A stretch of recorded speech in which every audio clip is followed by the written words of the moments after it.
take control. You're on my mind, baby. Just move a little closer.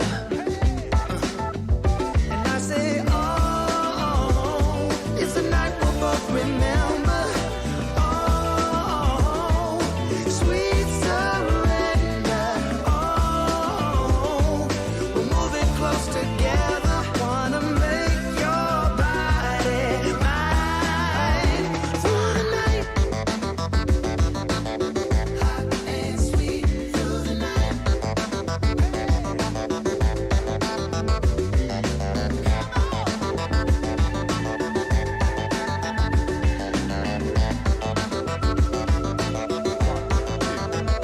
Let's get out fast and slow.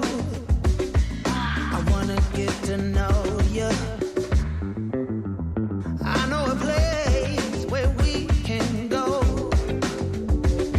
It's just around the corner. And I say, oh, it's a night we'll both remember. Oh, sweet surrender. Oh, we're moving close together. Wanna make your body mine. And I say, oh, it's a night we'll both remember. Oh, sweet surrender. Oh, we're moving close together. Wanna make your body mine through the night. Ooh, ooh, yeah, baby. I wanna make your body mine. Wanna make your body mine.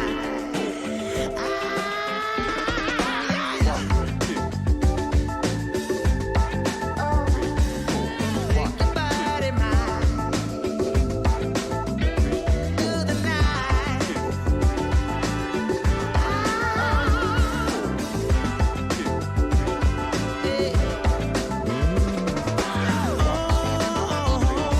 It's a night we'll both remember. Oh, hot and sweet. Oh, it's a night we'll both remember. Oh, hot and sweet. Oh, hot and sweet.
Yeah, I'm here. Hi. You know, as the title says, I should be happy right now because I'm back where I want this particular place to be, or excuse me, this stream, whatever. Back at my YouTube channel where it should be, where I should have never left. And I've decided that I am going to just call this a restart of what I've already been doing. starting off, renumbering this stream where I left off. I'm also going to, I am going to re-upload that stream that got taken down with what I think might be the offending content. Still pisses me off. I'm getting notifications. Google, that is security alert. You did blah, blah, blah. Fuck you, Google. Anyway, I'm back. And I look thrilled, don't I? Anyway, thank you, Tall Person. First sponsor today. And Tall Person, you are the new Streamlabs Superstar sponsor of the day. Thank you for dropping a deuce in the tip jar. It says, welcome back. I didn't always catch these, but I did miss them. Happy National Cherry Cobbler Day. God, dog. Love me some cherry cobbler. Like cherry cobbler, peach cobbler, blueberry cobbler. I love me some cobbler, but cherry cobbler is some good stuff. Happy National Cherry Cobbler Day. Thank you. And those of you who missed me, thanks for missing me. Those of you who didn't, well, you know, probably you may or may not have noticed I was gone for 2 weeks on this platform. A lot of you joined me over on Twitch, though. I appreciate that. You'll notice over there, notice that? Notice how that's empty? That's because somehow my when I was off of YouTube, somehow that little section reset to something. I can't fix it. But that's okay, because I'm going to be taking I'm going to take a new approach, get ready to redesign the show, which I haven't done for a while anyway. It's been since spring of last year since I redesigned the set here. And so I'm going to change that up a little bit here soon, probably the next couple of days. So it really doesn't matter because I don't even know I'm going to put a chat on the screen anymore anyway. And also, if you've noticed, just for today, if you want to chat in the chat, you got to be subscribed, which pretty much everybody here is anyway. But you got to be subscribed for at least 10 minutes before you can put a chat in my chat. So that should take care of the dickheads who put spam that can cause your channel to be terminated, to possibly go away. I think that'll take care of some bots too. Because, you know, F the bots. So anyway, show today is going to be fairly random because I was too angry. Johnny, play the intro.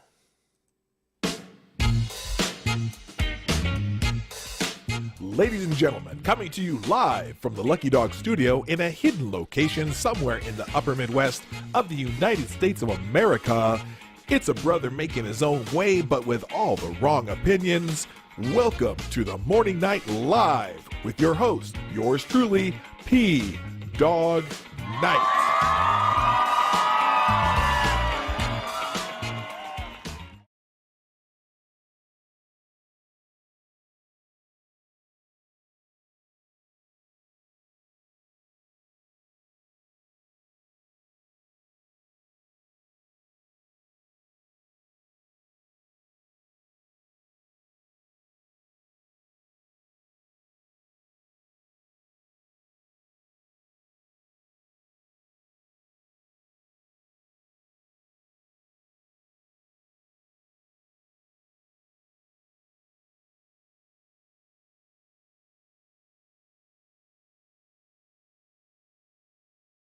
Hello, welcome to the Morning Night Live. I'm your host, Marty, also known as P-Dawg Knight on the internet. Welcome back to the P-Dawg Knight Channel on the lovely Tuesday, the 17th of May, 2021, where I left my mic muted because I'm so flustered with all this BS from YouTube. Haha. That I am now trying to get my shit together. And you can take that boomer shit, B-H-I, your butthole. Anyway, as you noticed, I've switched to a subscriber only chat, so that should take care of the bots perhaps. And you have to be subscribed 10 minutes to show before you can chat in this channel. I don't know how long I'll leave it that way, but that should take care of the bots, at least the ones that, you know, come in here and spam your channel with stuff that can get your account terminated, which mine was for a couple minutes there. Well, for a day. Then they emailed me back. Well, I'm going to show you a video. Now, the reason my channel is back is not because of anything that I've done. Apparently, the idiots at YouTube, when they reinstated my channel, for some reason made my suspension for 2 weeks instead of 1. It's supposed to be a 1 week suspension on your first violation. And for whatever reason, they accidentally made it 2. And I've been bitching at them ever since. But so I'm going to just put up a little video here that I put out yesterday. This did not help me because it was the 13th of the 14th day of 1 week suspension. But I do want you to see that I made the effort. Let me see if I can pause this real quick. So this is what I had put out on Twitter yesterday. You can listen if you're not following. What the hell's going on there? Why is that? Oh my God, what happened here? Okay, hang on. Oh, I see what happened. Okay. Anyway, here it is. Hello, Team YouTube. My name is Marty, also known as Dawg Knight on the internet. And while I know many different people man this Twitter handle, maybe you're the one who can finally solve my problem. You see, 13 days ago, a video for one of my live streams got me my first ever community guideline strike. By the way, the reason I said maybe you're the one is because when you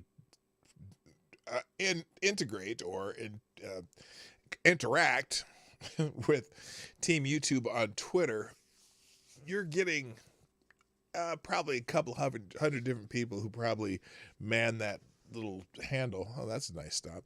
And so you never really get the same person twice when you're dealing with them. But anyway. For nudity and sexual content, here, I'll go back. Live streams got me my first ever community guideline strike for nudity and sexual content. Then 20 minutes later, after this first strike, my channel was terminated. I immediately appealed because I knew, in fact, there was no nudity or sexual content or pornography or anything like that that violates the terms of service on that live stream. About 10 hours later, my channel was restored with a message that I had not violated the terms of service. That's the part that really angered me, too. The message they sent me said I did not violate the terms of service. And yet, they left the strike on that video. And then I appealed it, and they still said, oh, yes, you are in violation of this nudity and sexual content. But I digress. The problem is the community guideline strike remained on my channel for that video, and I got a 1 week suspension per the guidelines.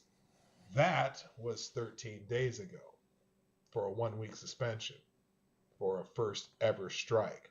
I'm still suspended. On top of that, there seems to be nobody at YouTube that can tell me what the offending content was. You don't provide a timestamp. In this case, there is none. Again, there's no sexual content whatsoever on that stream. Unless, like many streamers, I add a chat box within my video, and YouTube has a terrible problem with chat spam. During that particular stream, there was a spammer in my chat with an extremely offensive username. My mod zapped the spam immediately, but the offensive name was still visible. Now, is it possible I got a strike on my channel for a YouTube username that you allowed? Can somebody finally answer that for me? I'm tired of the canned answers. And please restore the function to my channel. Did I mention it's been 13 days? That's definitely longer than 1 week for a first strike. Maybe you are finally the one who can fix this. Thank you. I'm Dawg Knight, and I'm out of here. Bye.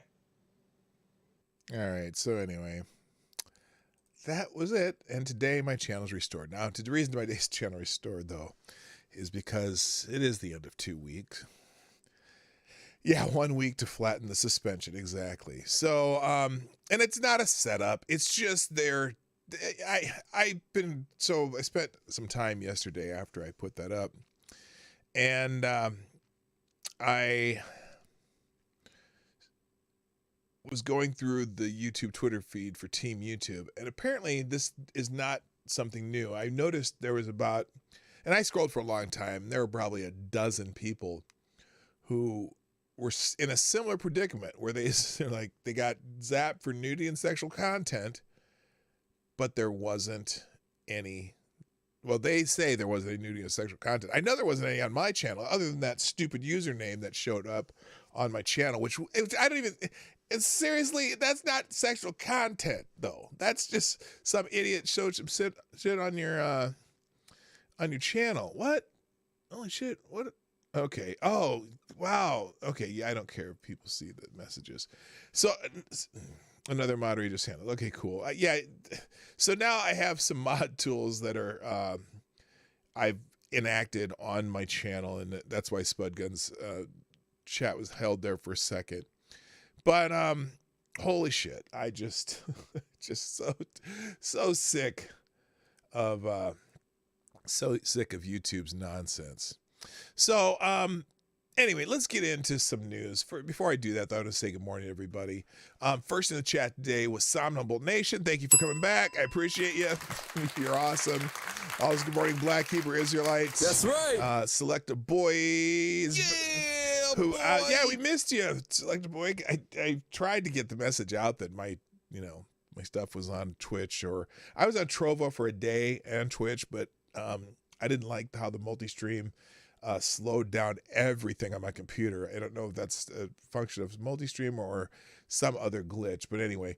Also, good morning to Rotten Corpse. Thanks for retweeting the show this morning. Tribute Liberty, what's up, my friend? Also, good morning, Fox P2, Mike Savage, Blarg, Special K on Acid. Also, Neon Leon's in the house. And did I say Avocados Devil's Advocate? No, you're oh man, you're slow today. Usually you're like one of the first couple people here. Anyway, it happens. Good morning. I'm not giving you shit at all. I appreciate you coming back. Good morning, D.I. Freighter Watcher. Hello. We're gonna see more naked stuff today. I don't do naked stuff. Anyway, thanks for your support. Also, good morning, Anna Lynn. Nice having you back. And is that Jaeger Pony, my favorite Canadians in the house, and Spud Gun, and Jimmy Das Hotep, what's up? Septus Wolf, Zombie Teddy, what's happening? And Tall Person, who's already sponsored the show this morning, Suzanne, hello, good morning to, is that everybody? There's a lot of people here. I'm glad y'all are back. Y'all must have missed me or some shit. Simon Wolfwood, what's up? I know I was muted. I got that. I fixed that already. I was get a kick out when I forget to turn that button off, and everybody gets on me. Duck Dog's in the house. Jimmy from Philly's in the house. Fox Meyer Squibbid, aka FX, is in the house. Good morning, Tyler F. What's up? And man, it's nice to have you all here. And Chicago Mike, Ty Alexander, Random American, and Jimmy from Philly's in the house. Thank you, Jimmy from Philly, for sponsoring the show with a deuce. Says, good morning, P-Dog in chat. Yes, I am happy to be back, but I am not happy. I'm not happy. So anyway, let's, more notifications. What's up? What's going on my notifications? Jaeger Pony, thank you. Rotten Corpse, Jimmy Das Hotep, Tyler F. Who's this? Renee Mayette, what's up? I didn't even see you in the chat, but you're here somewhere. And all y'all retweeting the show. Mitch the Ripper retweeted the show. Maddie's sponsored the show. I'm sure Maddie's just lurking back in the background. Maddie, I hope your appointment went well. You can DM me, tell me how things are going. I hope you're well. We got to have lunch sometime too, me, you, and Lady Boomer, and oh God, my brain ain't working. But anyway, and Ronan. And so anyway, we'll do that sometime. I want to talk to you. All right. So let's get in the show. Now, I just, as usual, I like to track to see what things are trending on Twitter. But this one, do y'all realize we've been hearing a lot about fat phobia lately. So I'm just getting some odds and ends before I actually drop some news. And I saw this video, and it hurt my soul to find out that Joseph Rahim Biden. Oh, it's this afternoon. Okay, I hope everything goes well. I love you. Joseph Raheem Biden is. Did you know he is fat phobic?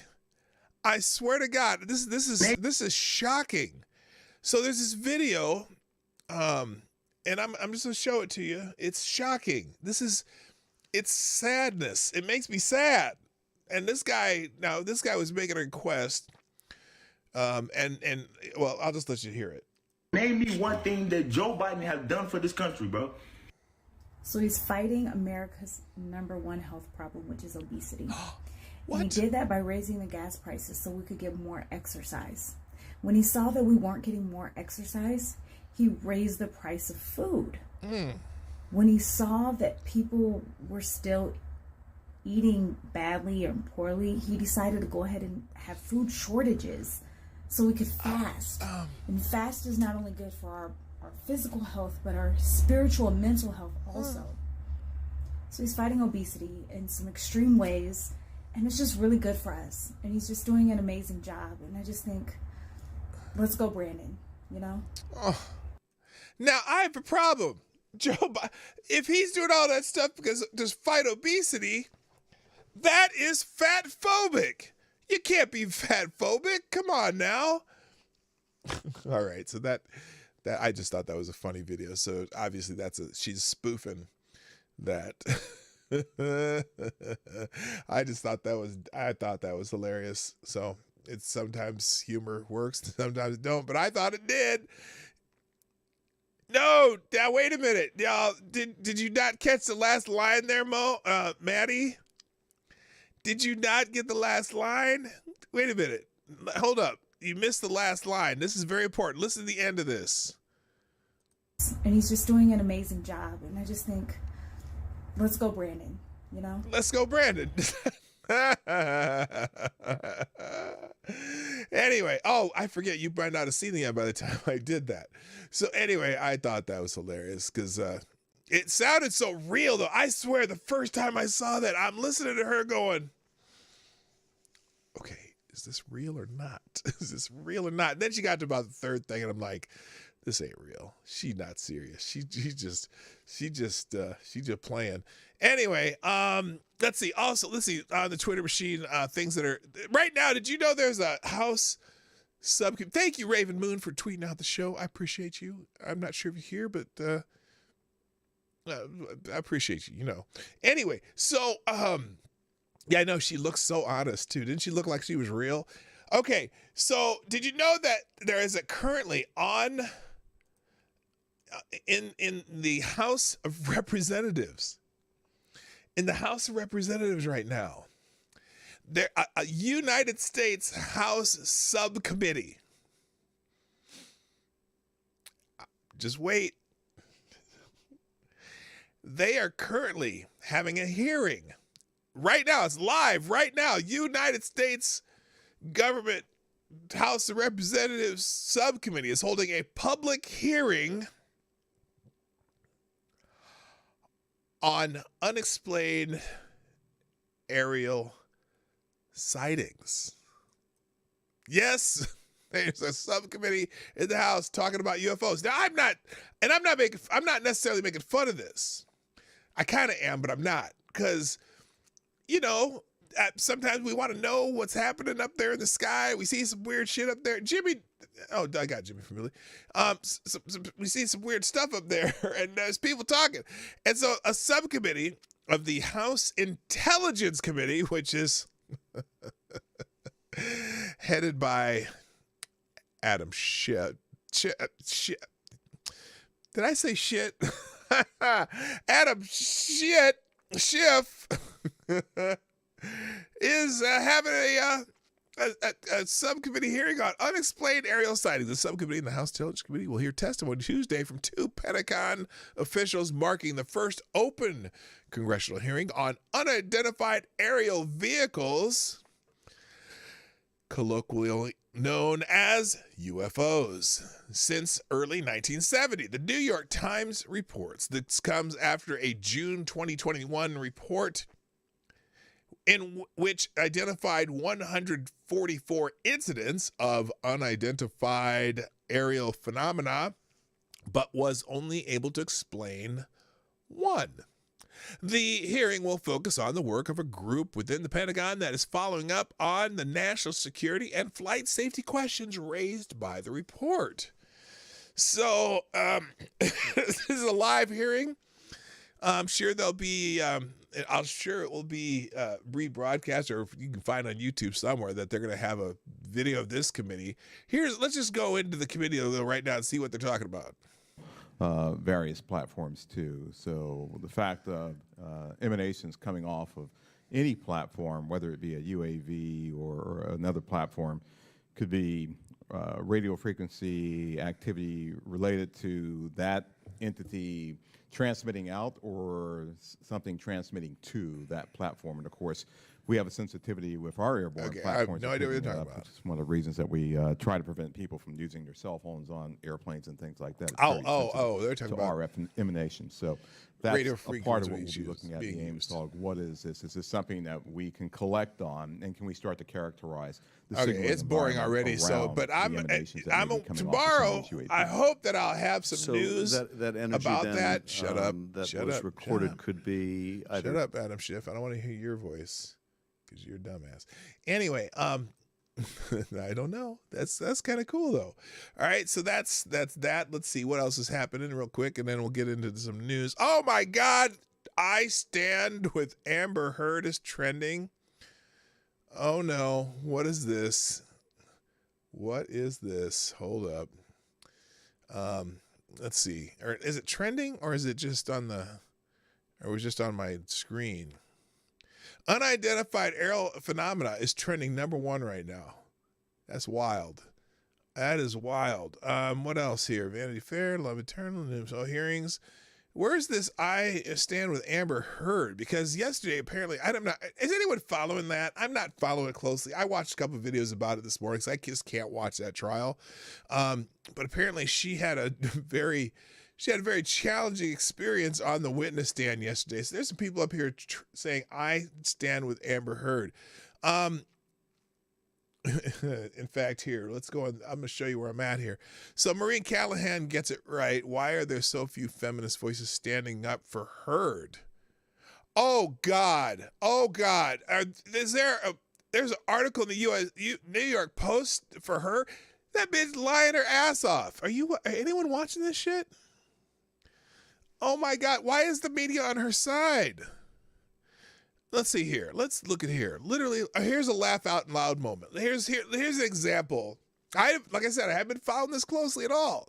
But here's an example. Apparently, this is a laugh out loud moment from the trial. This is all we're going to talk about this today. But this record doesn't document any physical injuries on you, does it? I'd have to read it in full, but I don't know. Well, let's do that. We could please go, well, under skin on the second page. It reads intact, normal color, moisture, hair distribution, texture, turgor, no signs of, oh, this is going to be hard, cyanosis, mottling, jaundice. It also says I'm a well-nourished male. Right. I have no idea what that means. I think this medical record's missing a lot of things. Yeah, but it doesn't document any physical injuries. Doesn't seem to be documenting anything.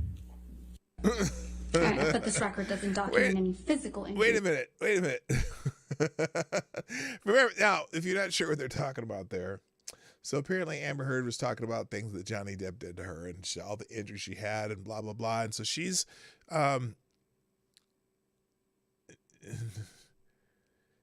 it is Amber Heard's medical record. Oh my God. Look, these people are saying it's not her medical record. But that's the record she submitted into evidence. So I'm sorry. This trial brings out my severe apathy. I cannot bring myself to care. I know it's hard, but these people are Amber did everything right that survivors of abuse are told to do, document, and yet she's still being ridiculed and harassed and not believed, really showcasing the ways the patriarchy socializes people into taking the man's side no matter what. Because she's full of shit. She's been lying her ass off on the stage. She's been caught in multiple lies. Holy crap.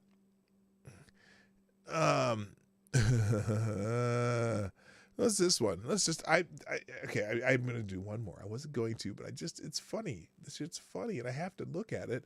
Here's another one. What's this one? Is this because someone didn't let her answer? The entirety of my divorce settlement was donated to charity, end quote. That statement wasn't true. It is true. I pledged the entirety to charity. The statement... When you say you buy a house, you don't pay for the entire house Ms. Heard, at one time. respectfully, You pay it I'm over not asking, time. Ms. Heard. All right, next question, please. The entirety of my divorce... Okay, so she said that she donated. She's been said it multiple times. She donated her entire divorce settlement to, I think, the ACLU, but she hasn't done that. She didn't do that yet. I don't know. I didn't have that on the screen, but whatever. But anyway, there are people standing with Amber Heard. Oh my God, I should probably leave that up. Anyway, I don't care. I'm in there and I don't care. That's why I'm not even following the trial. But there are some funny things coming out of it, and who knows? Who knows what's going to happen? All right, and then there's there's the article here. Maybe we'll read the article later. The unfair vilification of Amber Heard. Yeah, because when you're a lying hoe, I don't know. Anyway, thank you, Chicago Mike, who has pledged one. Hang on a second. Hold up. Hang on a second. Mike, you might be the superstar donor of all time, and your music, your donation absolutely warrants some epic music, because I am dumbfounded right now. Hold your hats, people. Hold your hats. Ooh, boy. This is amazing. Holy smokes. Hang on. I gotta do some appropriate shit for this one.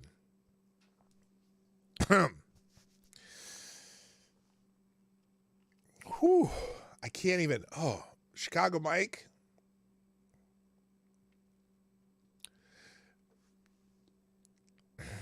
Let me just read. I need music.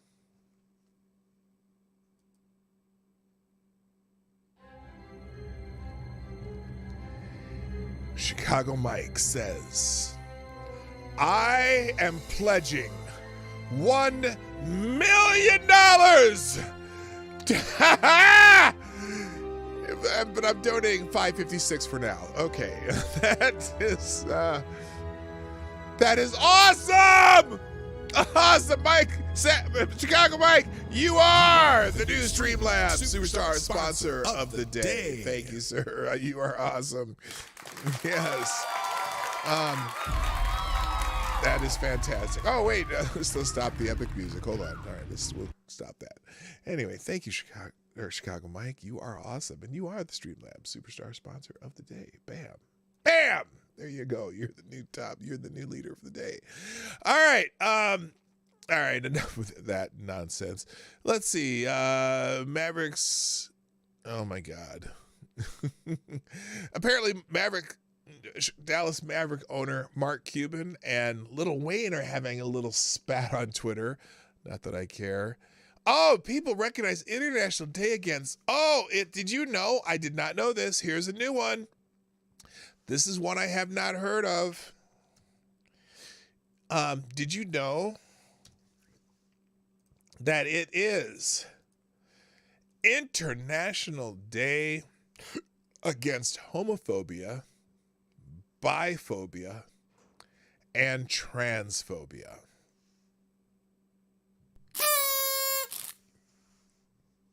Anybody know that was today? May 17th marks the International Day against homophobia, biphobia. Okay, let me ask you something. Damn it. I got to ask you something. Because, okay, so originally we, as in people of melanin enhancement. We used to have, well, we still have Black History Month, right? We got Black History Month. Now, of course, because, you know, black people, they give us the shortest month, February. But anyway, and then all of a sudden, all these other people got started getting months, right? Now, let me ask you something.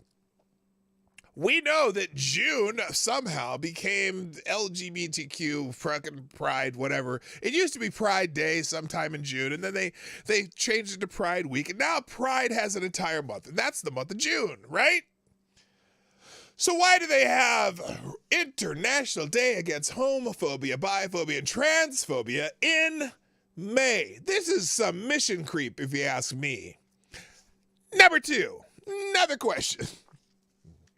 Now, I've thought that maybe, you know, the homophobia thing, that's died down some. We got, you know, gay marriage and all that shit. Even though, personally, I believe it's an oxymoron. But you know what? I don't care what people do. I don't care if people want to be married. They can be married all the way. I didn't even think it was illegal to have a married thing, right? But it's like, because, you know, it's just, I don't know if having it recognized by the government, I guess, was important too. I don't care. It's still, for me, it's an oxymoron. That's my personal opinion, but I have no. I have gay friends who are married in that. Okay, so I didn't care, but now we have to have. Not only do we have to have Pride Month, where we're supposed to, I would assume that Pride Month would be like an entire month that's against homophobia, biphobia, transphobia, whatever. But now we have another day in May, so pretty soon it's going to be May and June. We're gonna have a Pride quarter pretty soon. And then the other thing, I have one more question, because this one is another one that fascinates me. By the way, good morning to the gayest person on YouTube. I just saw you in the chat somewhere. I thought, aren't you there? Did you leave? And Tex AG, what's up? It gets a bonus 2 times damage to use it today. What is that? Wait, you're answering Jägerpony. I had no idea it was happening, but I've been emboldened to be twice as homophobic now. Wait, and you're the gayest person on YouTube saying that. So anyway, but here's my question. Has anybody, I've heard of homophobia, okay? And I've heard of transphobia, because they've used those words often. What the fuck is biphobia? Oh, wait a minute. I think I know. Biphobia, because bisexuals, right? Biphobia is experienced by people who are bi, mostly from gay people, because I don't think most people give a shit who's bisexual. Bisexuals don't stand out there proclaiming it every day. And if they do, I don't care. Nobody cares. In fact, I'm kind of, you know, sometimes with the women, there's a lot of women who are bisexual, I guess, or whatever. And sometimes that could be fun. But I'm just saying, who is biphobia? Other than certain gay people. Oh, yes, I forgot. This might get me in one of those sexual thing strikes, but I don't care. Hello, Jeffrey Russell Jr. Who the fuck is biphobia? I don't know. I don't know. So anyway, May 17th marks the International Day Against Homophobia, Biphobia, and Transphobia, a day that recognizes the violence. And who's violent against bi people? Anyway, violence and discrimination experienced by lesbian, gay, bisexual, transgender, intersex people. What violence and discrimination is there against intersex people? Most people don't even know people that, how do you even, unless an intersex person is wearing a sign that says, I'm intersex, and makes a point to go, I don't know, whatever they would do to piss somebody off for being intersex, nobody cares. Oh my God. Anyway, and intersex people and all other people with diverse sexual orientations, gender identities, or expressions and sex characteristics. The date was chosen to commemorate the World Health Organization's decision in 1990 to declassify homosexuality as a mental disorder.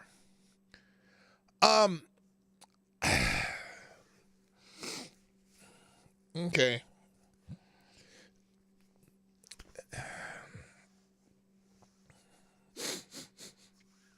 And look, the gender identities and expressions, and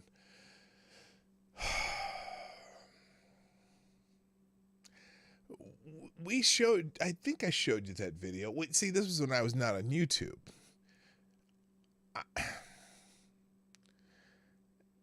So the first person, Michelle Bachelet, on the International Day Against Homophobia, Biphobia, and Transphobia, and every day we must stand up for human rights of LGBTQ people. Look, that's all people talk about anymore. And frankly, I'm beginning. All y'all are doing is making me care less and less. I'm sorry, it's overkill. And as far as especially when you start getting into some of these crazy, did I show you the video on cake gender? I should dig that one up. Thank you, Maddie, for sponsoring the show. Whoops, there we go. And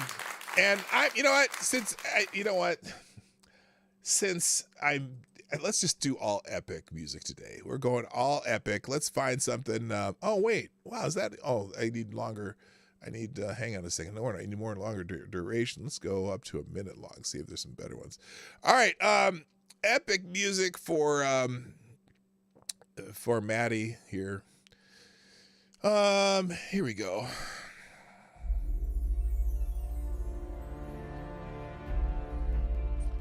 Thank you, Maddie, for sponsoring the show with a $5 sponsorship. Maddie says,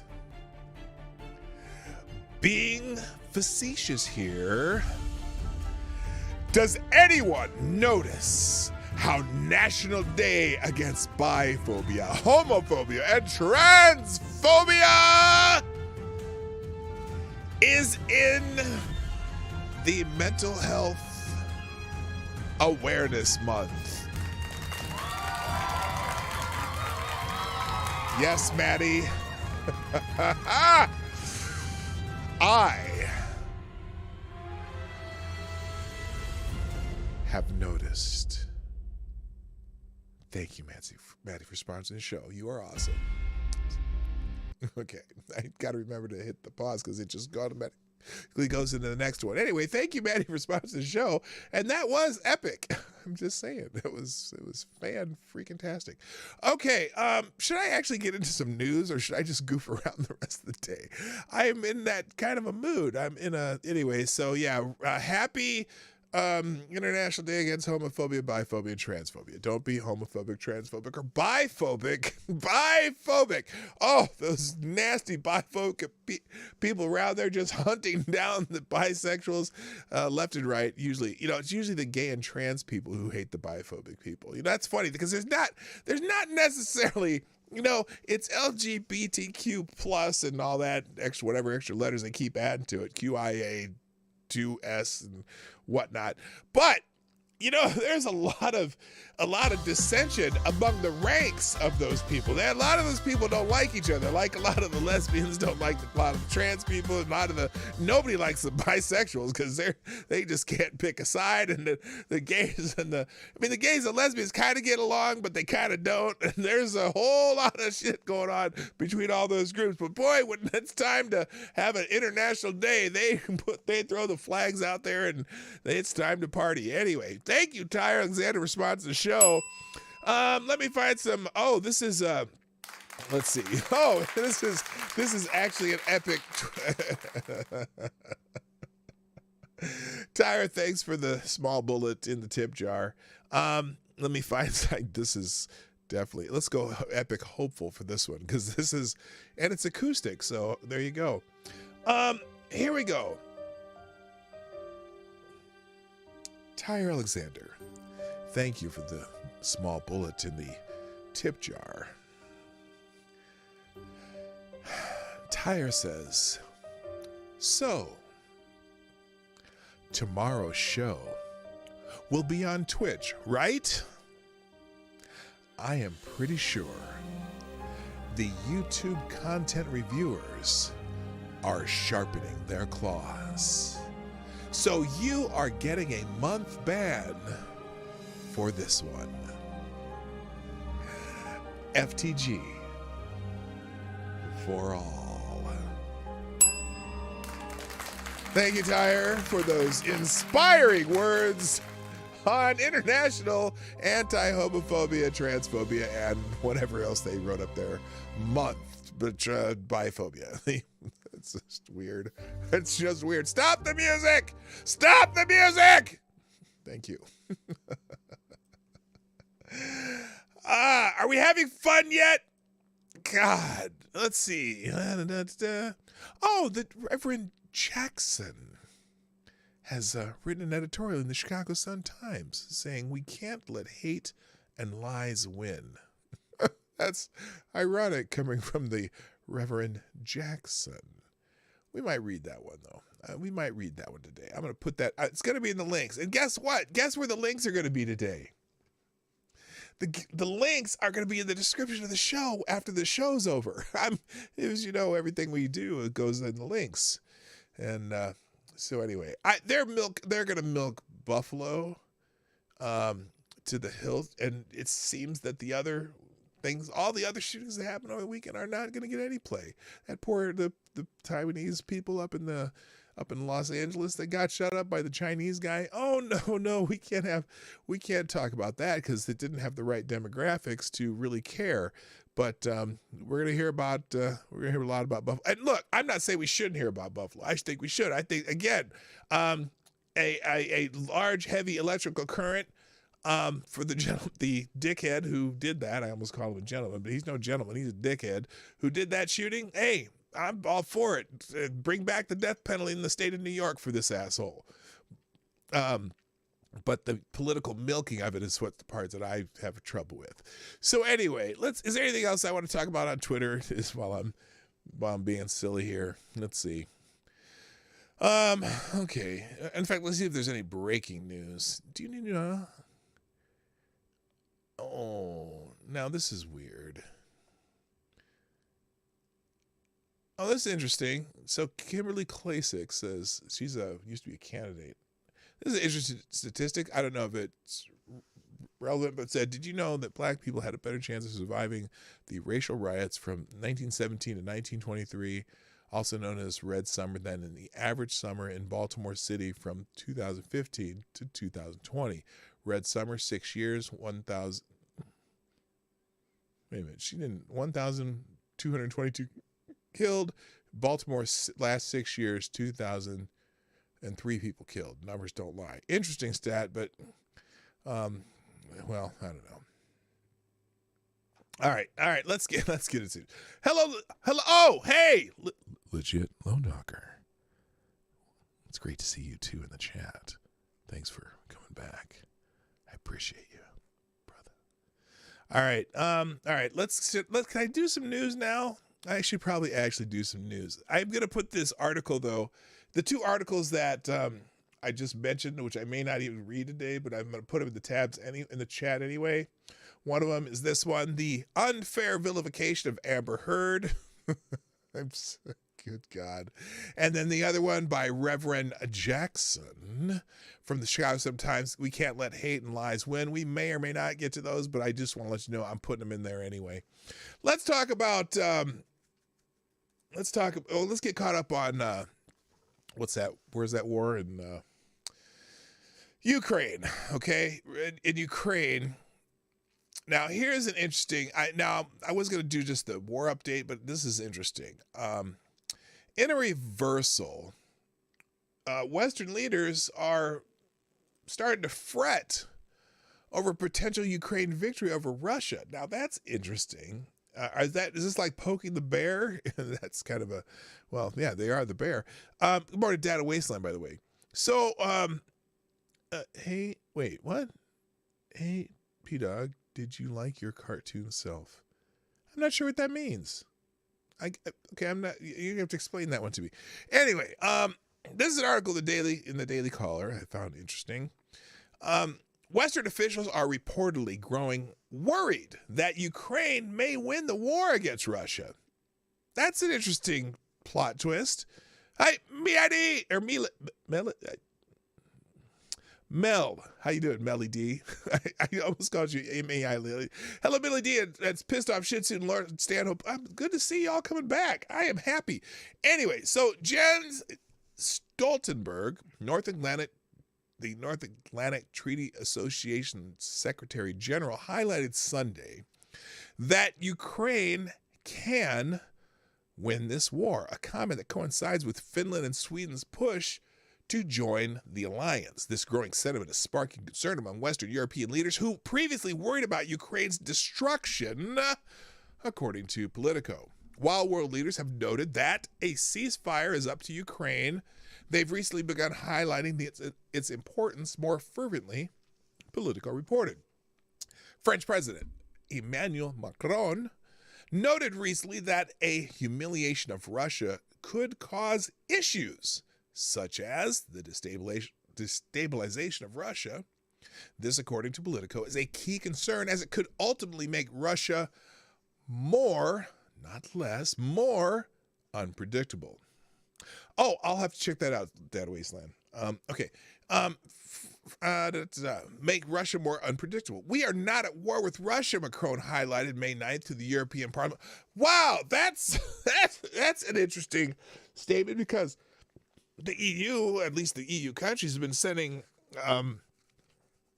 Ukraine hundreds of billions of dollars, but they're not at war with Russia. Anyway, we're not at war with Russia, he told on May 9th to the European Parliament, adding that Europe must focus on helping Ukraine achieve a ceasefire, then build peace.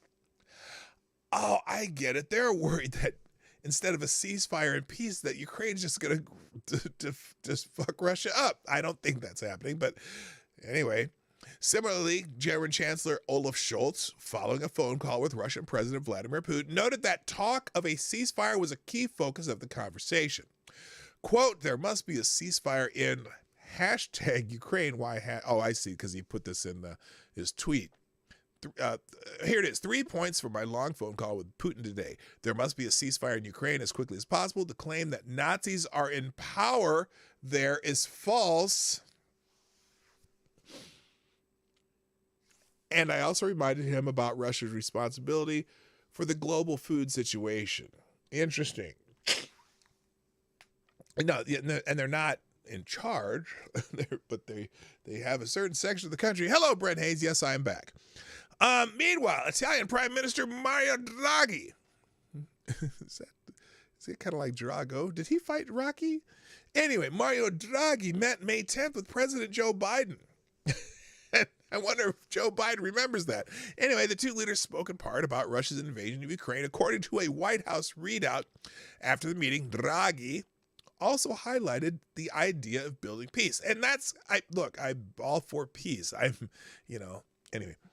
Another concern surrounding a possible Ukrainian win is the potential use of tactical nuclear weapons. The New York Times opinion columnist Ross Douthat, or whatever his name is, explained. Douthat suggested in a piece published May 14th that Russia would view a total defeat in Ukraine as a regime-threatening scenario. Well, didn't Joe Biden himself say something about wanting regime change in Russia? Remember when he made that slip and all the White House staff's like, no, he didn't mean that. He didn't, he didn't mean that shit. Anyway.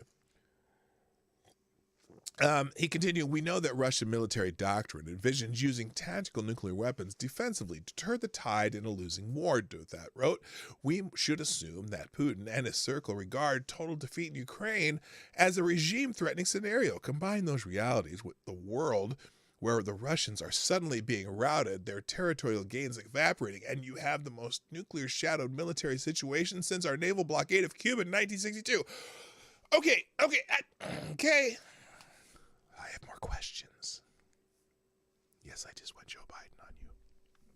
So my question is, if that's a worry, then why are we still sending them tons of arms? Why is the United States still arguing about putting $40 billion with a B dollars into the most corrupt country in Europe? Even though, look, like I said, I don't want them invaded. I want the Russians going and taking the land and all this shit, but I also don't think we necessarily need to take a side in this one. They're Europeans for that shit. When they're not part of NATO, we don't have any obligation to them. And I'm pretty sure that old Zelensky himself's a pretty wealthy man because of, the corruption in Ukraine. All right. So still experts previously told the Daily Caller that they viewed the use of nuclear weapons an unlikely scenario. Quote, I think it's highly unlikely that Putin uses nuclear weapons in Ukraine. The scenario in which I see that decision being taken and executed is in the event of a defeat of the Russian army in a conventional war. By this, I do not mean a quagmire in Ukraine, but a force marching on Moscow or St. Petersburg. I don't see that on the horizon. So this is Peter Ruff, senior fellow at the Hudson Institute. Now, so a total rout of the Russian army, and then in case Ukraine starts marching into Russia, yeah, they can't even seem to get Crimea back, and the Donbas region is still controlled by the Russians. I don't know. Yeah, does anyone believe that if Russia just really wanted to crush Ukraine, that they couldn't do it right now? This is so strange to me. Though some world leaders grow increasingly anxious for a ceasefire, the U.S. is operating with a policy of aiding Ukraine so they can win. Go, fight, win.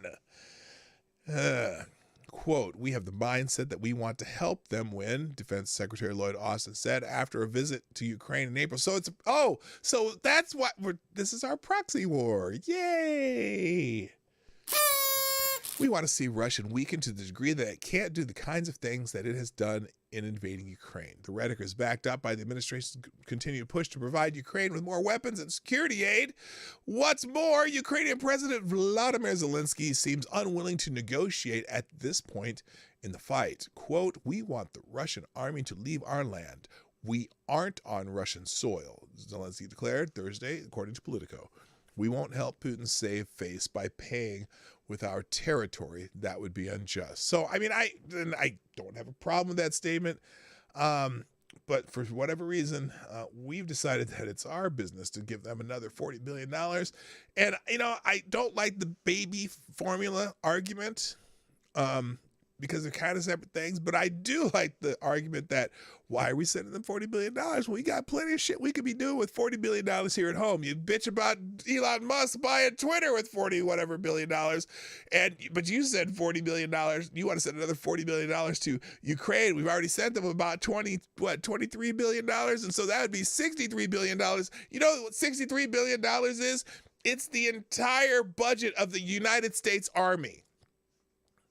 Just the Army, that division of the U.S. Armed Forces. It's the entire budget of the United States Army. It is, I just heard this one yesterday. So the entire music industry in the United States, all of it, from top to bottom, entire music industry in the United States generates or moves about $12 billion in revenue.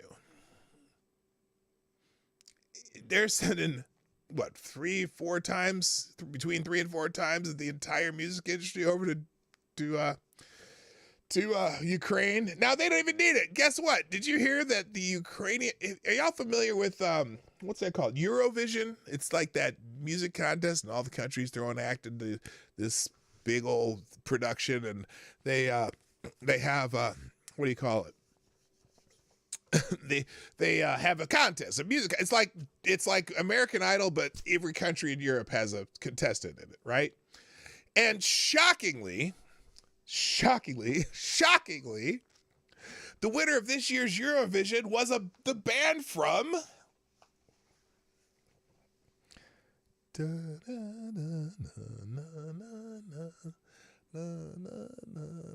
Ukraine. What a surprise. Oh my gosh.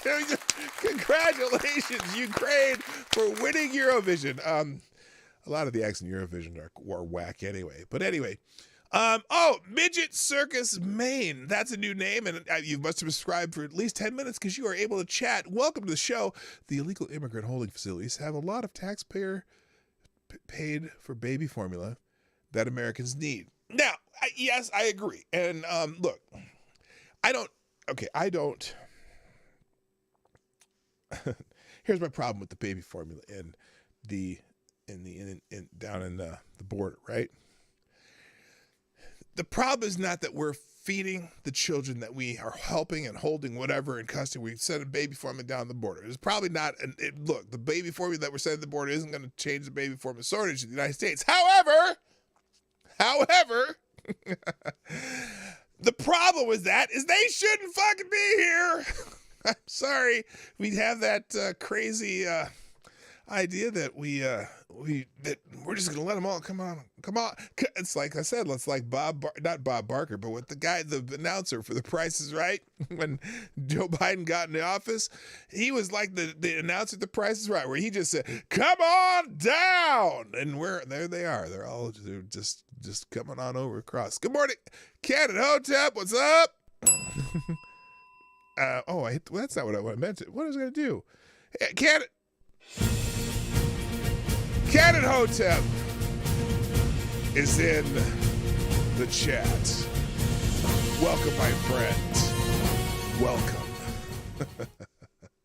By the way, if you just got here, it's Epic Music Day on the show. All right, I'm never going to get into this news today.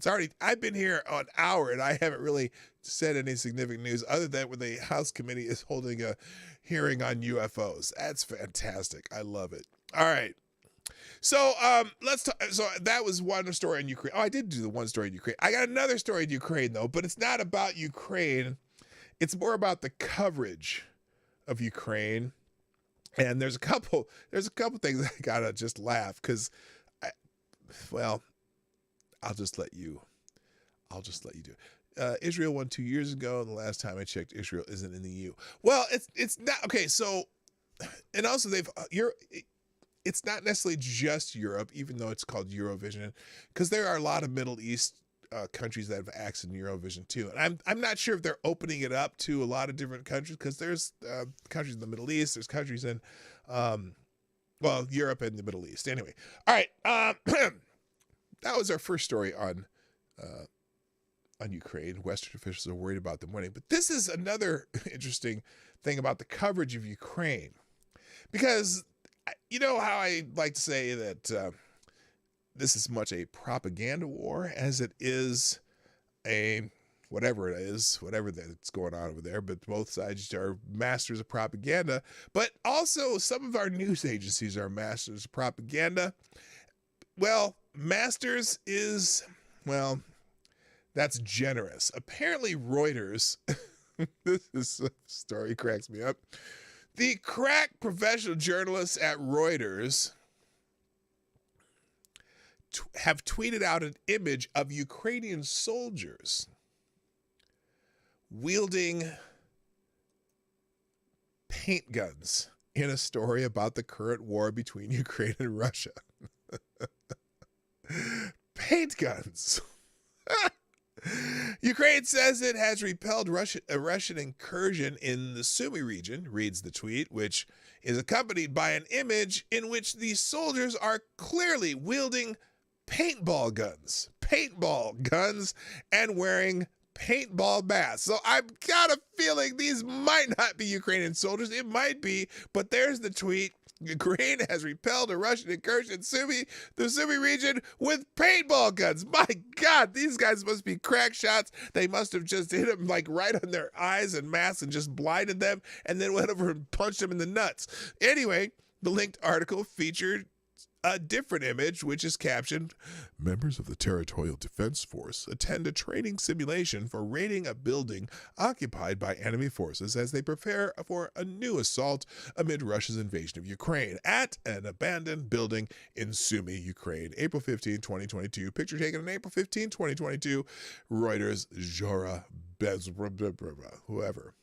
So, the article said something about a training exercise, but the tweet says the Ukraine has repelled the Russian incursion into Sumy region with paintball guns. Anyway, but the Yahoo News Reuters report also featured the paintball image, which is captioned, quote, well, file photo, blah, blah, blah. It's one thing to use media library news images. Smaller news organizations such as PJ Media, which I'm reading from, which don't have the resources to send reporters to cover most of their stories, routinely rely on file photos. But we also know better than to make ourselves look stupid by posting toy guns when reporting on an actual warfare situation. What is that image? I don't need to see that. Congress is expected to authorize $40 billion in Ukraine funding this week. Boy, that'll buy a lot of paintball guns. Questions have already arisen about whether there will be any accountability for which this latest inflation-boosting deficit spending will wind up seeing our media elites, upon whom many of our political elites rely on for their information, flub the most basic situational knowledge doesn't do much to inspire confidence in the entire operation. Yes, paintball guns, ladies and gentlemen. Now, on that vein, or that on that theme, or whatever I'm trying to say here, here's another one. Now, The Economist, another international news organization, well, more of a European, whatever. Doesn't your cell phone repeat the chat usually? Yes, it does. It's not doing it now for now. I explained that earlier. Yes, I don't. My little cell phone on the screen here, you know, right there. That I'm not. Well, somehow when I went from YouTube to Twitch and back, that particular square has been messed up in my OBS. But I'm redesigning my entire set anyway because I don't think I'm gonna have the chat on the screen anymore. That caused me problems, or maybe I will now that I'm doing these subscribers only. You have to be, by the way, if you're new here, you have to be subscribed for at least 10 minutes before you can chat in the chat. I'm trying to use that to avoid the spam bots that almost got my channel terminated. So anyway, The Economist illustrated its story about Ukrainian army defeating the Russians with a frame from a video of Ukrainian soldiers carrying a border pole through a field to take photos through it. So The Economist put out this story. Russia's invasion of Ukraine is running out of steam. How far can Ukraine take its counteroffensive? Now you got these Ukrainian soldiers, apparently that's supposed to be a border pole, okay? As opposed to a maypole or a stripper pole or the North Pole. But anyway, so they're soldiers at a border pole, right? Apparently, these courageous soldiers have been got their way to the border and repelled the Russians, right? Well, here's a video of how this picture was taken, okay? Here's a little video for you. Let me go full screen here. Hang on, let's stop. Hold on, here it is. Hang on, whoop, sorry. I'm gonna go so you can see it better. Here's how that, here's how they made this picture.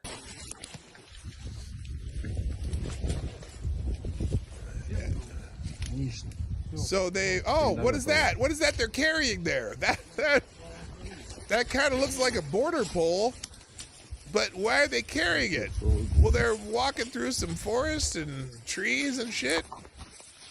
Are there any soldiers out there? Oh, that's dangerous. They're out in the middle of the open field. They're sitting ducks. Well, why are they running? What is going out? What is going on? Okay, now wait a minute. What are they doing with that pole? That must be a border sign. Look at this. They've installed the pole to the ground.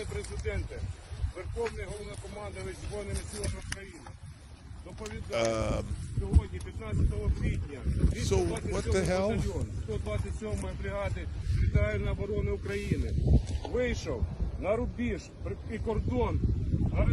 Now, that was a little Hawaiian symbol for hang loose, wasn't it?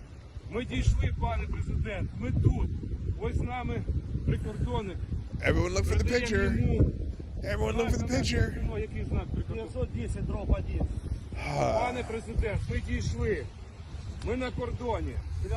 Ladies and gentlemen,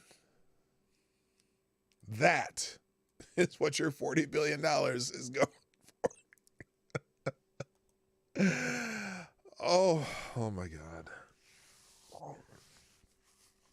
We're going to send them $40 billion. Well, not, okay, now let me rephrase this. We're not necessarily sending Ukraine $40 billion, right? A large part of that $40 billion is going to be going to our own defense contractors here in the U.S. to be able to send them more equipment. So it's interesting that all of a sudden we're gonna give $40 billion to some defense contractors. All right, let's get into a couple other items before we go here. On a completely different note, the mayor of New York City. Now there is a big debate on Roe versus Wade right now since the leak of the Supreme Court preliminary decision on Roe versus Wade that was written in February, the first draft. And so we know that at least 5 justices have voted to remove, at least strike down Roe versus Wade, bring it back to the states to decide what their abortion laws are going to be, because the Supreme Court wrote an abortion law in 1973. I used to say out of thin air. And I know they use certain parts of the amendment to the Constitution, but the law itself, they pretty much wrote themselves. They did not allow for they made up how the law was going to work, and they wrote the law into the Supreme Court. And so that is being struck down because even Ruth Bader Ginsburg said that law is dubious. So anyway, there's a lot of debate about abortion. And so in different states, you're getting different things that are happening. Well, in New York City, get a rope. That's not a joke about, I should be clarified because I wouldn't want to be accused of saying, let's a black mayor, because I'm a black man. I don't dig lynching. I was joking about the who was it that makes that salsa? It's Pace picante sauce. They used to have a commercial about, this picante sauce, this is not all that great. Where was this made? New York. And it looks at the label and it's like New York City. Okay, because making picante sauce in New York City versus in Texas or New Mexico or Arizona seems sacrilege to some people. And he'd look at the label, New York City, and then someone would say, get a rope. Because the salsa, was bad. But anyway, in New York City, in the topic that I was talking about before I got myself distracted, New York City Mayor Adams says no limitations on abortion, even the day of birth. No, I do not. Women have a right to choose. So so he was asking a question here, and here's the video. Now, I've seen a few videos like this, and sometimes I listen to these videos and I go, do you people even listen to the question that the person is asking? Because some of these abortion rights protests, I've seen this in a couple different cases where people are saying, oh, well, here, let's just watch this one real quick. We'll watch Mayor Adams, and then I'm going to explain the rest of my story here. Because I saw one that was even worse. Do you think there should be any limitation on abortions? No, I do not. Non-day of birth, totally fine? No, I do not think. I think women should have a right to choose their bodies. Men should not have that right to choose how women should treat their bodies. Okay, now, do you think he heard the entire question, or did he kind of just fluff it off? Listen to this again. Listen to what he said, because she adds something to the question here. Mayor Adams, do you think there should be any limitation on abortions? No, I do not. Non-day of birth, totally fine? No, I do not think. I think women should have a right to choose their So she said, no, even day of birth is totally fine. And she said, no, I do not. Again, should have no bodies. Men should not have that right to choose how women should treat their bodies. But interesting, because I thought men could have babies, but that's a whole nother joke and story, whatever, that people keep using. And I don't need to be cliche about this, but when someone says even day of birth, he should have, yes, he repeated the talking point instead of listening to the question. It was just fascinating to me. And I've seen other videos where there was one video where this woman was asked, Wait, it's still there. The woman was asked, should women have the right to, the right to abortion? The woman said the woman should have the right to choose. She kept saying the same answer over and over. And the woman who was asking the question was saying, even right up to 9 months. And she said the woman should have the right to choose. Even after the baby's born, and she kept answering, the woman should have the right to choose. What if the baby's 2 years old? Should she be able to just kill my baby? And the woman said the woman should have the right to choose. And I don't know that she was listening. All she was doing was her talking point, but it doesn't look good. And I got a feeling, when we are talking about the Hispanic population of the United States of America, a largely Catholic population, and they see these people who are really, really gung-ho for abortion, that they answer things like Mayor Adams did here, and the woman in that other video, if they see those, they may not see the viral video, but anyway, I got a feeling part of the reason that a lot of Hispanic voters are like, let's say it's just one of many reasons Hispanic voters are now leaning Republican. And that's just fascinating because it's always been about, there's always been a part of the Hispanic population that votes Republican, but never, ever in my lifetime have that particular minority community leaned Republican. And you would think after Donald Trump and his all the Hispanic hate that Donald Trump had, in theory, that they would just be clamoring to get away from the Republicans. And now, according to polls, Hispanic voters lean Republican. It's just wild. I don't understand how they can't get their messaging straight. So now on that, and kind of on that note, why is this not leaving my screen? I can't get this on my screen. Okay, there we go. So that at least last week, I don't know if they're still doing it, but there were people protesting. They leaked the addresses of the Supreme Court justices, and so there have been like rolling protests from one Supreme Court justice home to another. Just the six so-called conservative members of the court.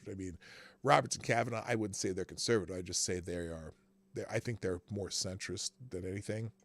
But they've been protesting at the homes of Supreme Court justices, which is a federal crime, to protest at a judge's home, trying to influence any decisions judges make. But our Justice Department don't give a shit. They're like, the Biden administration's encouraging the peaceful protests in front of their homes. Well, of course, we have one governor in the United States, who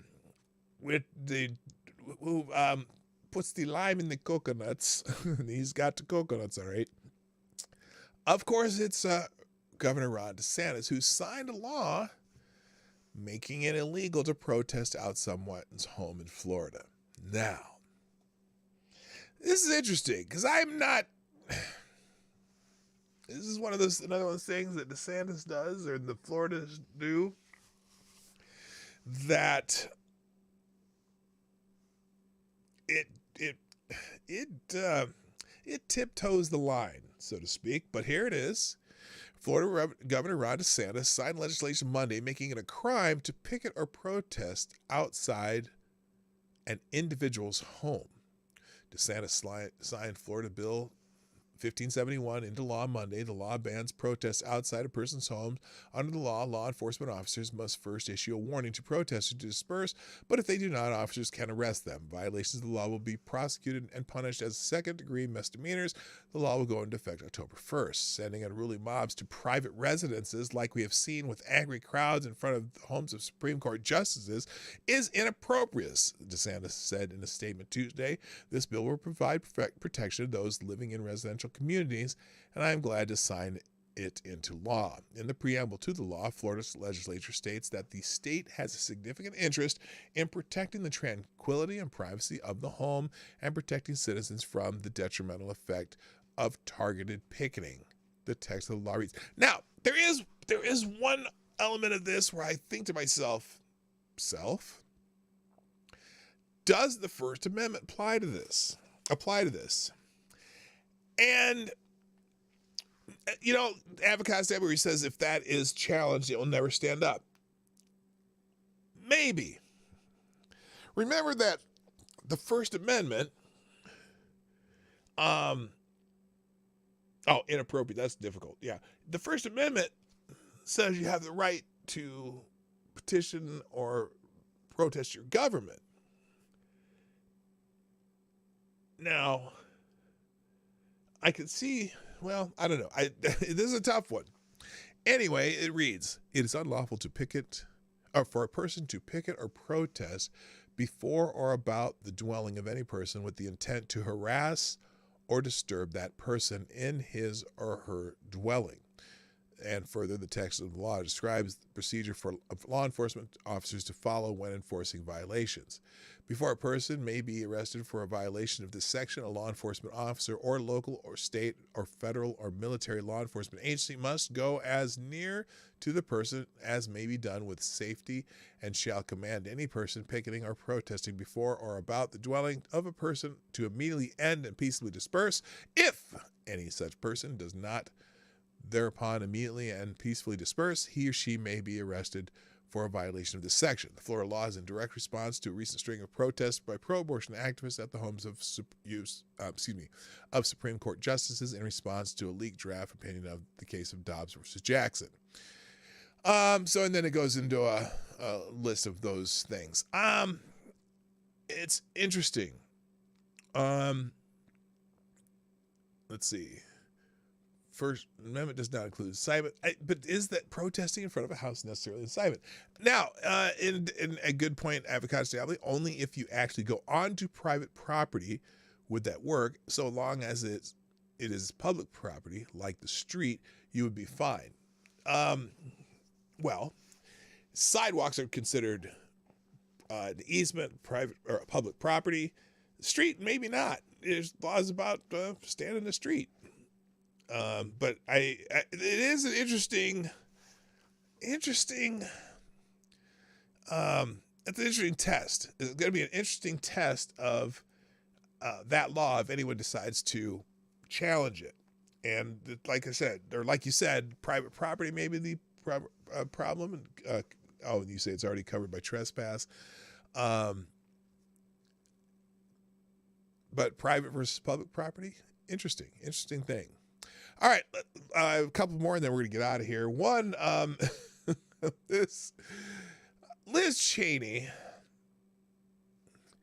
is a fascinating case study in, I don't know. She's interesting.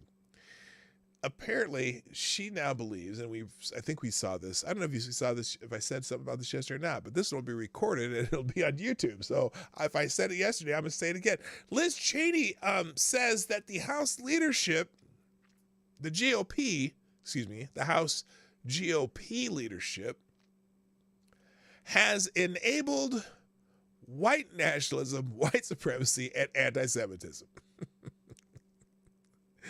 She's gone off the rail completely.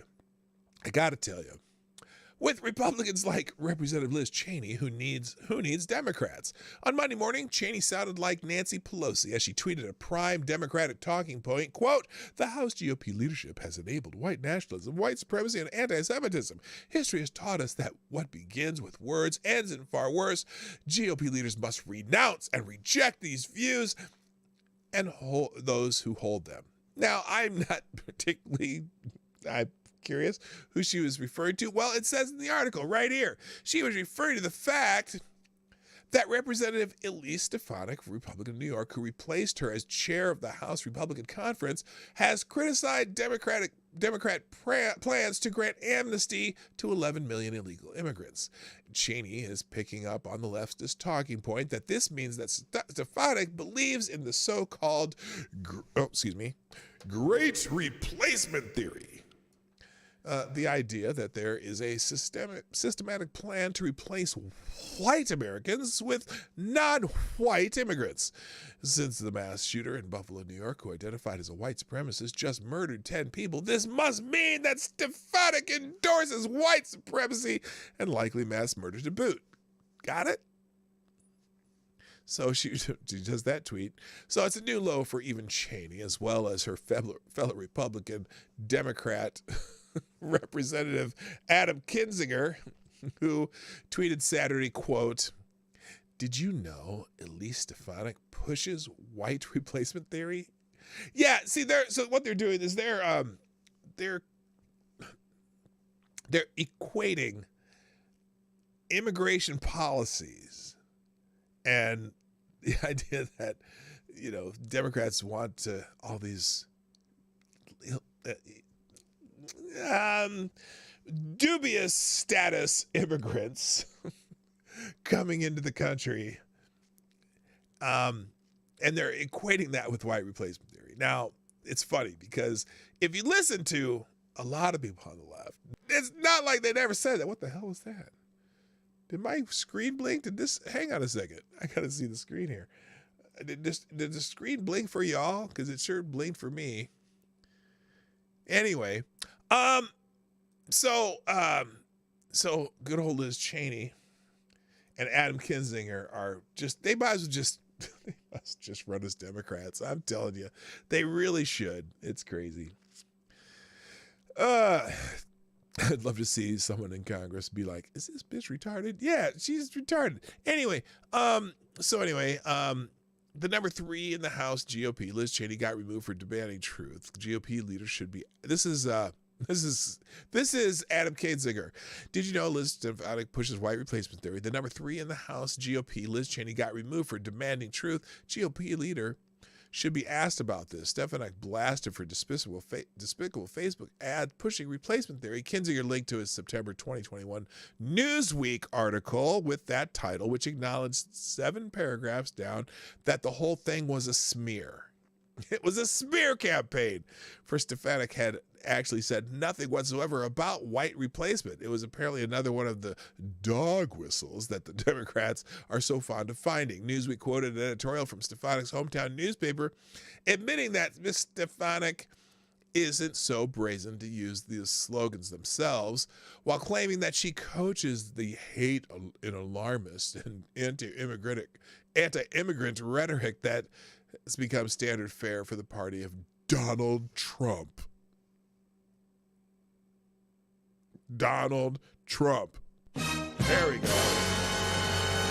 Anyway, the furor arose over a Stefanik ad that said radical Democrats are planning their most aggressive move yet, a permanent election insurrection. Their plan to grant amnesty to 11 million illegal immigrants will overthrow our current electorate and create a permanent liberal majority in Washington. End quote. The Democrats' response to this was to claim that it's racist, the thing to say, and all about white nationalism. The Democrat leaders have never addressed the actual claim or explained why they are so avid to erase the southern border and bring so many illegals into the country. If it isn't to secure for themselves a permanent electoral majority, what is it for? But they might have egg on their face. I'm telling you, these people are Catholics and they don't want to they come here because they are leaving places that are like the Democratic idea for the utopia that they're trying to build in the United States. And they don't like that shit because they've seen what happens when the government does that shit. So anyway, I think it's, even if they say, hey, all you people came here illegally, let's be happy and free and whatever, I think it's going to backfire either way. Anyway, and now the murderous rampage in Buffalo has enabled leftists and Cheney, is that redundant or not? I can't decide, to claim that not only are Republicans enabling white supremacy, but Also, that their words lead to violence. Well, none of the leftist talking points or words ever lead to violence now, do they? Mostly peaceful protests. Anyway, words did not lead to violence in 2019 when a self-identified leftist gunman who said that he supported Elizabeth Warren murdered 9 people. Words can only lead to violence when, and are only racist for that matter, when conservatives say them, especially when they challenge Democrat core policies for which there is no adequate explanation. What? Oh, that was, the Dayton shooter. Yeah, it was a leftist supporter of, Elizabeth Warren, but they're still calling even that shooter a right-wing, whatever, nut job. Anyway, Stefanik's office issued a statement hitting back hard, quote, any implication or attempt to blame the heinous shooting in Buffalo on the Congresswoman is a new disgusting low for the left and Cheney, and their never-Trump allies, and the sycophant stenographers in the media. The shooting was an act of evil, and the criminal should be prosecuted to the fullest extent of the law. Despite sickening and false reporting, Congresswoman Stefanik has never advocated for any racist position or made a racist statement. Indeed, but this entire endeavor is intended to discredit and destroy the Trumpian wing of the party that has been so angry with Cheney for pushing the left's January 6th insurrection myth that voting to impeach Trump in the Democratic second witch hunt after the Biden inauguration. It appears that Cheney has decided that if she has any political future at all, it will be with the never-Trumpers and the Democrats, which is becoming more redundant every day. Politico noted in March that it is obvious that Cheney needs the Democrats and independents to change their party registration and cast their vote for her in the August 16th primary, as Wyoming voters are not likely to be immensely enthusiastic about big government and America Last socialism. Cheney's political future looks dim, but clearly she has opted to go down.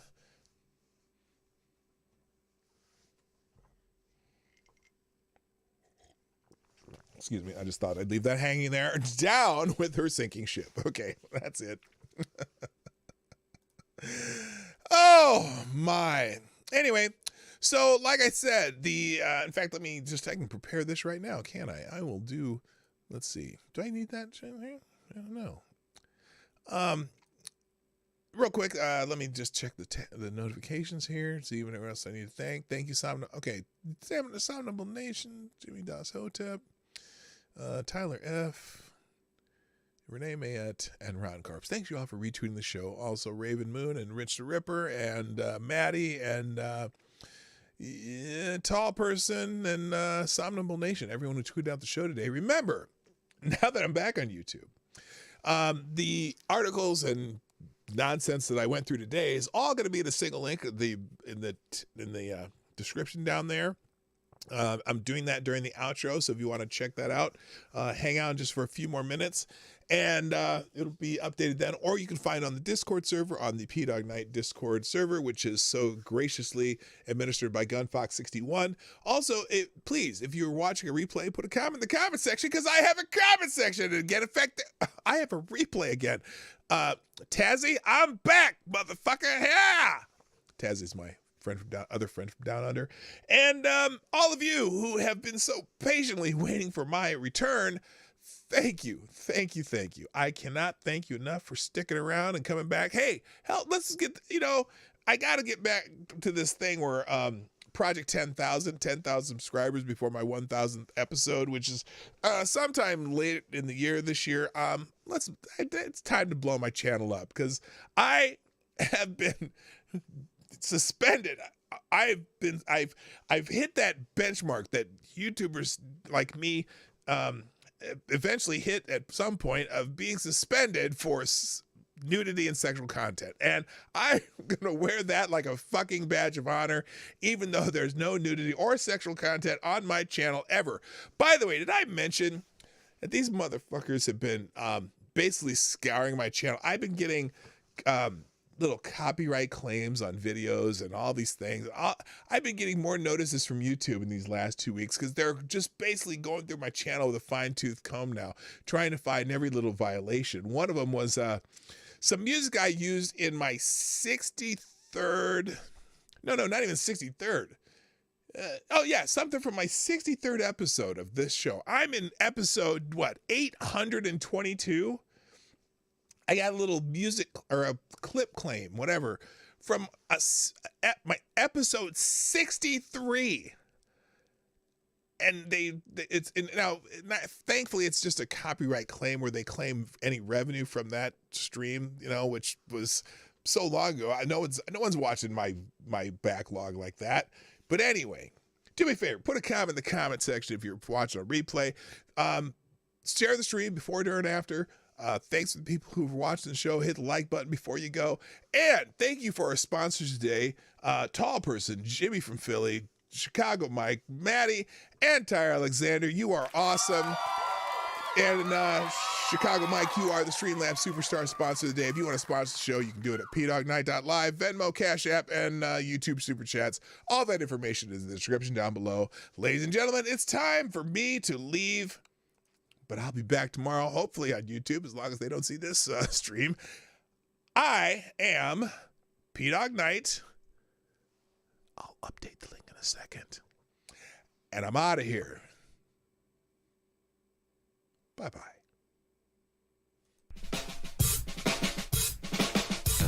Hey, this is Dawg Knight, and thank you for watching today on the Dawg Knight channel. If you have an observation or remark you'd like to make about this video or my channel, I absolutely welcome you to write it in the comment section down below. I really look forward to hearing from you. And before you go, if you like what you saw but you're not already subscribed, please make sure you hit the subscribe button and definitely click that bell that pops up afterwards so you'll be notified when I post new videos or when we go live. I broadcast my live show, The Morning Night Live, Monday through Friday at 10 o'clock Eastern, 9 o'clock Central. A special thank you to all the supporters of this channel who share our videos on social media and who make donations through Streamlabs, YouTube, Venmo, and Cash App, which are all linked in the description down below. Thanks again, and until next time, I'm Dawg Knight, and I'm out of here.